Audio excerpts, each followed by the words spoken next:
I was a 38-year-old college professor, and I taught art, and I had taken a group of students and my wife, and we had gone around Europe, and we had just done a 3-week tour, and this was the next to the last day. And we were in Paris, and at 11 o'clock in the morning I had a perforation of my stomach.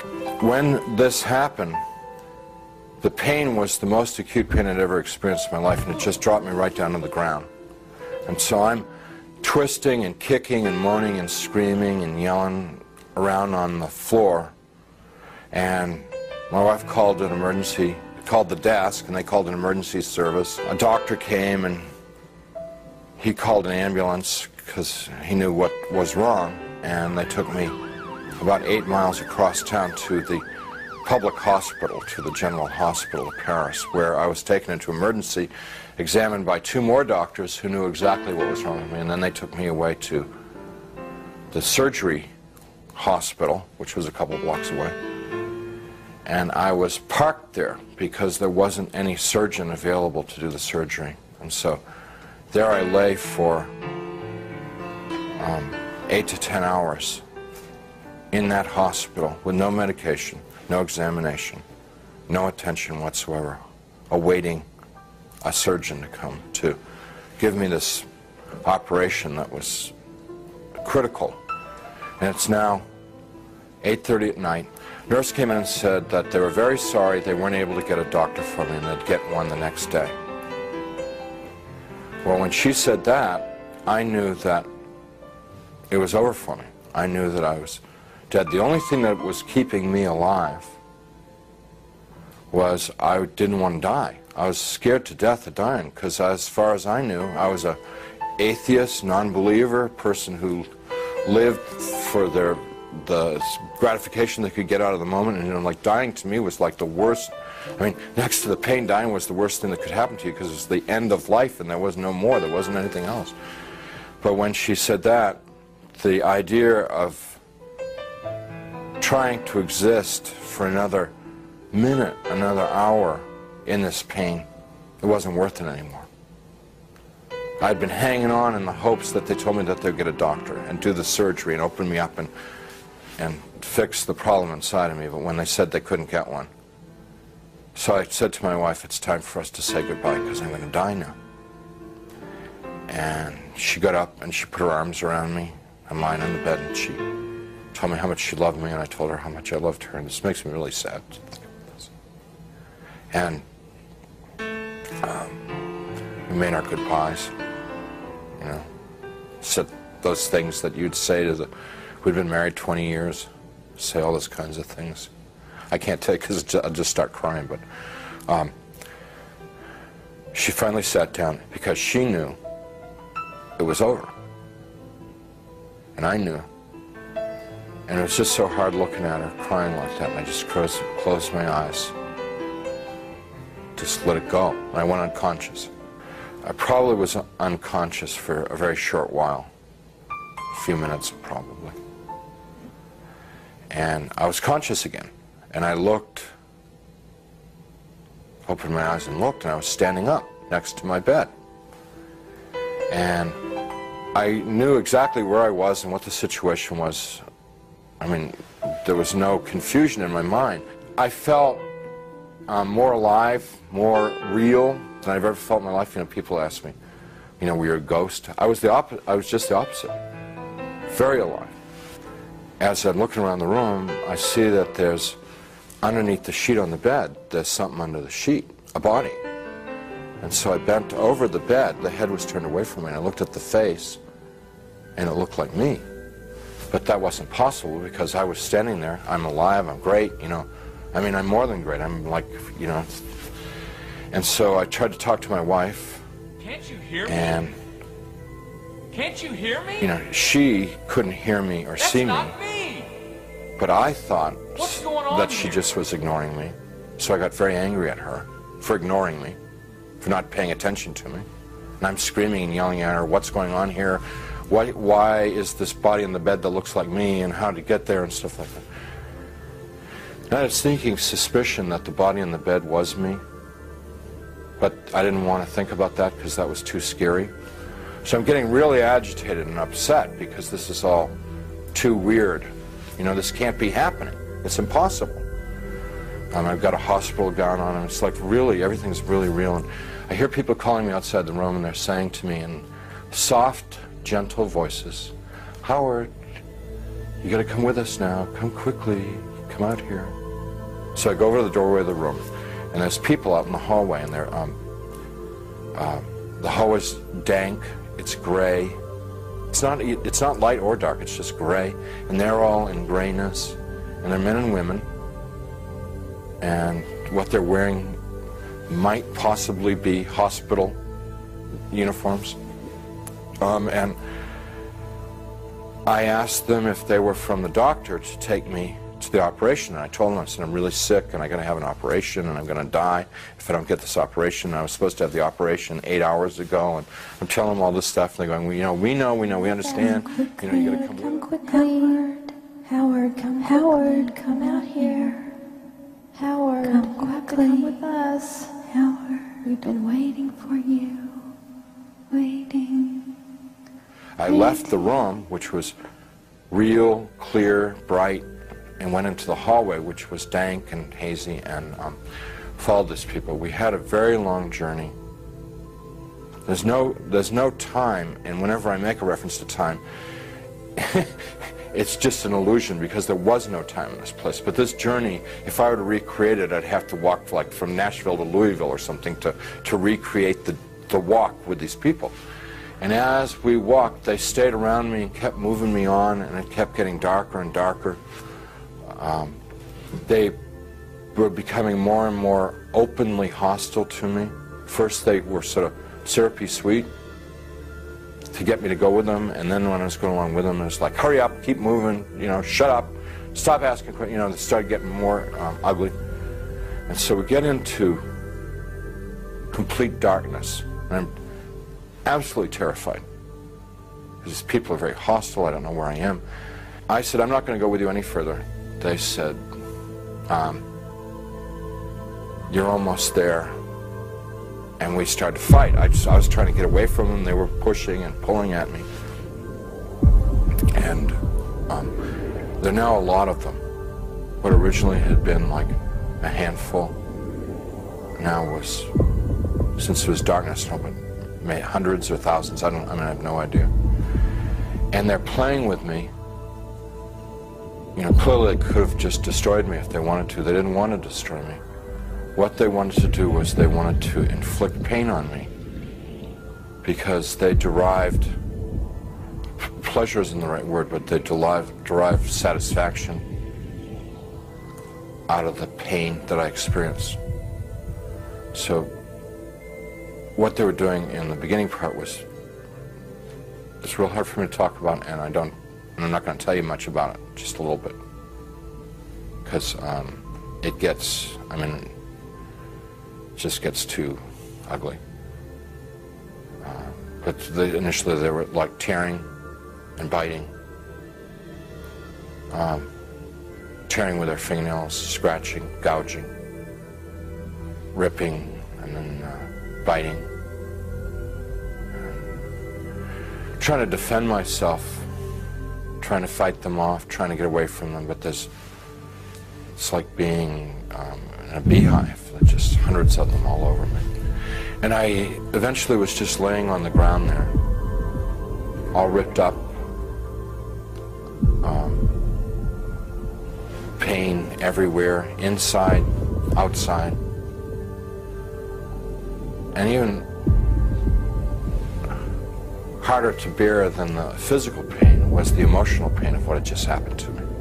The utter degradation that I just experienced. You know, I never once felt that it was unjust or wrong. I heard my voice. It wasn't somebody else's voice. It wasn't the voice of God or anything. It was my voice. And I heard it speak, but I didn't speak it.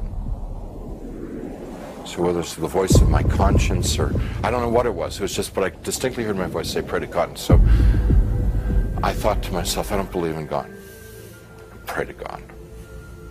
And I'm thinking, even if I could pray, I don't know how to pray anymore. I haven't prayed. And at that time, I probably hadn't prayed in 22, 23 years. So I'm thinking, like, when I was a child, and we said prayers in Sunday school, and we said prayers in church, and what did we say? And I'm trying to think of it, because to me, to pray was to recite something that I'd learned. That's what I thought a prayer was then. So let's see, the Lord is my shepherd. Give us this day our daily bread. My country, 'tis of thee. No, that's not a prayer, that's wrong.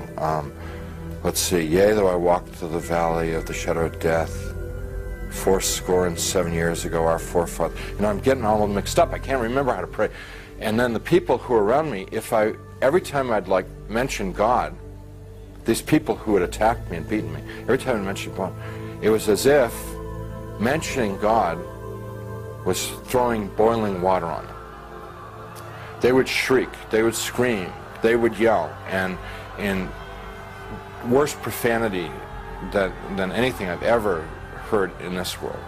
The other thing that was happening was that they couldn't bear to be around me talking about God. It was so painful for them to hear about God that they kept backing away. And so I had a sense that I could push them away by talking about God.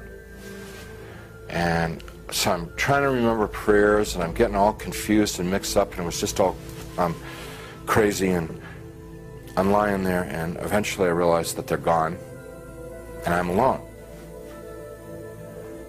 Now, I was alone there for an eternity, and what I mean by that was absolutely no sense of time. But I thought about my life, thought about what I'd done and what I hadn't done. I thought about the situation I was in, and the conclusion that I came to is that I had lived my adult life, I had lived a selfish life. My only God in my adult life was myself. I realized that I was in something terribly, terribly wrong with my life, and that the people that attacked me were the same kind of people that I was. They were not monsters, they weren't demons. They were people who had missed it. The point of being born and being alive in this world. They'd missed it, and they'd lived lives of selfishness and cruelty. And now we're in a world where there was nothing else. There was nothing but selfishness and cruelty, and they were doomed to inflict that upon each other and upon themselves, probably forever and ever and ever and ever, without end. And now I was a part of it. And it seemed like, although I didn't want to be there, it seemed like probably the right place for me to be. There was a sense of like, this is what I deserve, because this is what I lived. You can't imagine how emotionally painful that was. And I'm lying there for time without end, thinking about my fate. And in the back of my mind comes up an image of myself as a child, sitting in a Sunday school classroom, singing Jesus Loves Me. I could hear in my mind, Jesus loves me, la la la. Jesus loves me, la la. And as I recalled myself singing it and I could hear myself as a child singing it. More important than anything else was that I could feel it in my heart that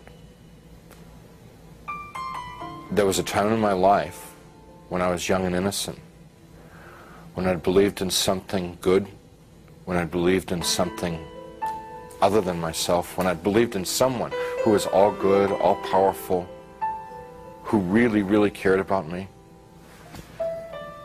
And I knew that I wanted that back, that which I had lost, that I'd thrown away, that I'd betrayed. I wanted that back. That I didn't know Jesus, but I wanted to know Jesus. I didn't know His love, but I wanted to know His love. I didn't know if He was real, but I wanted Him to be real. You know, I mean, it was all just because I trusted that there was a time in my life that I had believed in something, and that I had known once as a child that it was true, and I wanted to trust that it was true. So I called out into the darkness, Jesus, please save me. Please, save me. And he came. He came. First there was a tiny little speck of light in the darkness, and it very rapidly got bright. And the light became so bright that if it were in this world, it would have consumed me. It just would have fried me to a crisp. But it wasn't at all hot or dangerous there. The light just came upon me, and he reached down. He was in this light, and he reached down out of this light and gently started to pick me up. And in his light, I could see that I was gore and filth and wounds all over, and I looked like roadkill. And he's gently putting his hands underneath me and very tenderly picking me up. And as he's touching me, everything just goes away. All the wounds, all the pain, all the dirt, it just kind of like evaporated away. And I'm like whole and healed. And inside, just filled with his love, which I wish I could be more articulate about. It's so frustrating not being able to tell people about it, because you know, it's the best thing that ever happened to me in my life. I mean, it's like it's the everything. You know, it's the all of life is to know that love.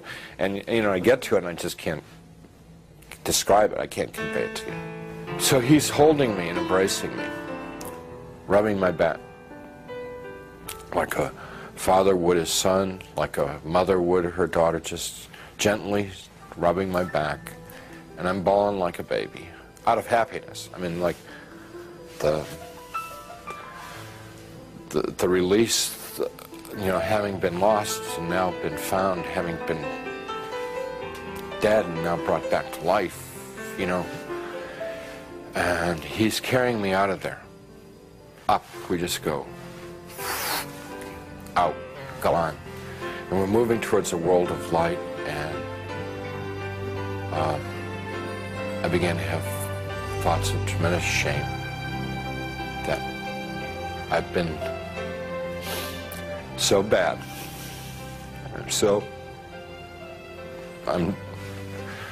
I thought of myself as dirt, garbage, filth.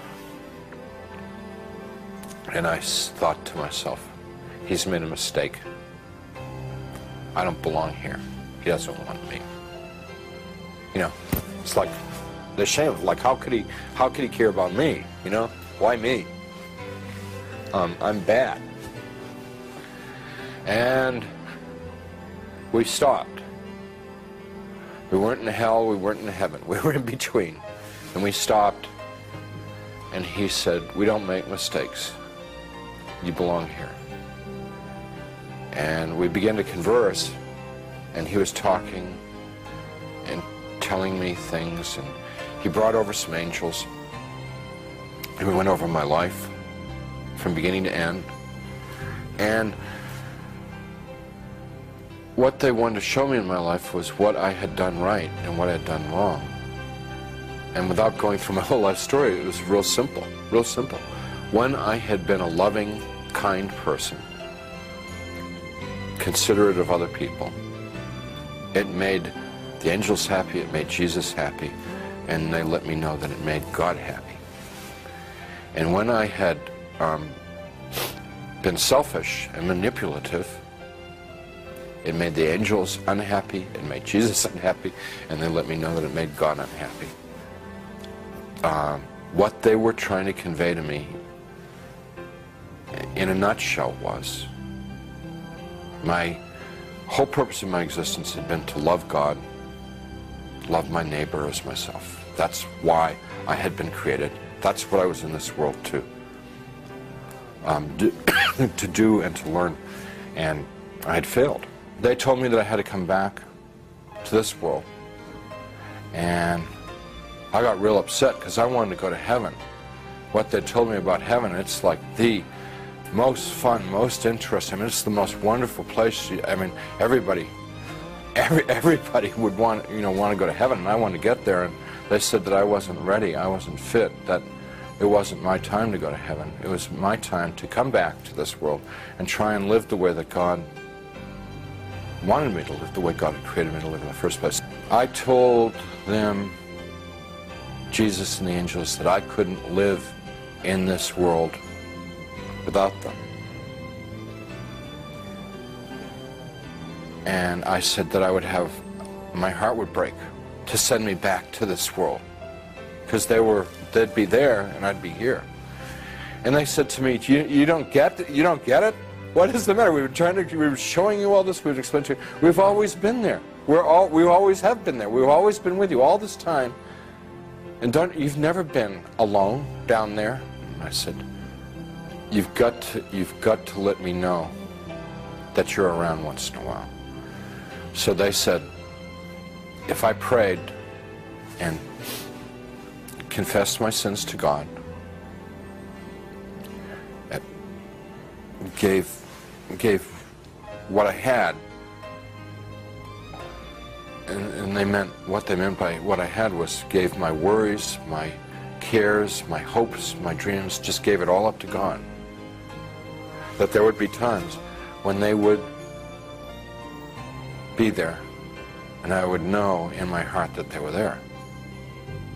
Wouldn't necessarily see them or hear them, but I would feel the love like I'd felt it then. And I said, if you will assure me that there are times when I can know that love, I could live in this world.